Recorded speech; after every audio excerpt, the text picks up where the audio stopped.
എൻ്റെ തൂലികാനാമം AK തിരുമേനി എന്നാണ്. എൻ്റെ സ്ഥലം ആലപ്പുഴ ജില്ലയിൽ കായംകുളം വലിയഴിക്കലാണ്. ദൈവം എൻ്റെ ജീവിതത്തിൽ ചെയ്തു തന്ന അത്ഭുതത്തെപ്പറ്റി പറയുവാനാണ് ഇന്ന് ഞാൻ നിങ്ങളുടെ മുമ്പിലിരിക്കുന്നത്. ഏകദേശം 40-ഓളം ക്ഷേത്രത്തിൽ മേൽശാന്തിയായിരുന്ന ഒരു ക്ഷേത്ര പൂജാരിയാണ് നിങ്ങളുടെ മുമ്പിൽ ഇന്ന് സാക്ഷിയായി നിൽക്കുന്നത്. ചെറുപ്പകാലം മുതലേ ക്ഷേത്രവും ക്ഷേത്ര ആചാരങ്ങളുമൊക്കെയുള്ള ഒരു സ്ഥലമാണ് കായംകുളം വലിയഴിക്കൽ എന്ന് പറയുന്ന ദേശം. വളരെ സ്നേഹത്തോടുള്ള, അല്ലെങ്കിൽ എന്താ പറയുക, ഹൈന്ദവർ മാത്രം ഒതുങ്ങിക്കൂടുന്ന ഒരു ഏരിയയാണ് ഈ വലിയഴിക്കൽ എന്ന് പറയുന്നത്. അവിടെ എല്ലാവരും ക്ഷേത്ര പൂജാരിമാരാണ്. അവിടെ ഒരു വീട്ടിലൊരു ക്ഷേത്ര പൂജാരി വെച്ചുണ്ടാവാം.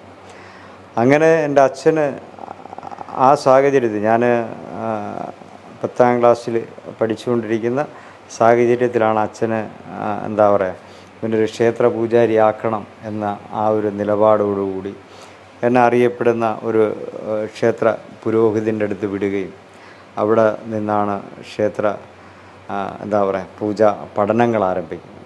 ക്ഷേത്ര പൂജാ പഠനങ്ങൾ ആരംഭിച്ച് കഴിഞ്ഞ് അവിടെ നിന്നിറങ്ങി അനവധി ക്ഷേത്രങ്ങൾ, കാരണം കേരളത്തിൽ എല്ലാ ജില്ലകളിലും ഞാൻ നിന്നിട്ടുണ്ടെന്ന് വേണം പറയാൻ. കാരണം അങ്ങനെ ആയിരുന്നു. കാരണം ഇഷ്ടം പോലെ ക്ഷേത്രങ്ങളിൽ ഞാൻ നിന്നിട്ടുണ്ട്. അതൊക്കെ തന്നെ ഒരേ ക്ഷേത്രങ്ങളുടെ പേര് പറഞ്ഞ് പോകണം എന്നുള്ളതുണ്ട്. പക്ഷേ ആ ക്ഷേത്രങ്ങളുടെ പേരൊന്നും പറയുന്നില്ല. പക്ഷേ അനേകം ക്ഷേത്രങ്ങൾ, ചെറുതും വലുതുമായ ഏകദേശം 40-ൽ പരം ക്ഷേത്രങ്ങളുടെ ക്ഷേത്ര മേൽശാന്തിയായി തന്നെ നിലനിന്നൊരു മനുഷ്യനാണ് ഇന്ന് നിൽക്കുന്നത്.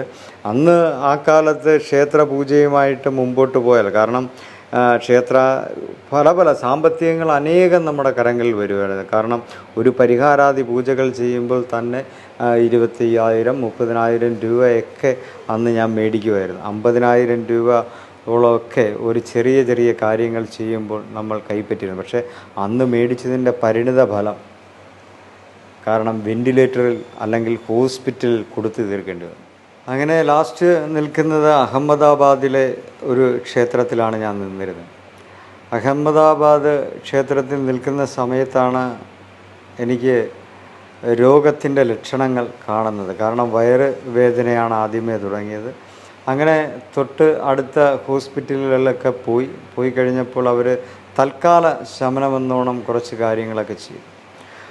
കാര്യങ്ങളൊക്കെ ചെയ്തു എങ്കിൽ പോലും എൻ്റെ രോഗത്തിൽ നിന്ന്, എനിക്ക് ആ മൂർച്ഛന്യ അവസ്ഥയിൽ നിന്നൊരു മാറ്റം എനിക്ക്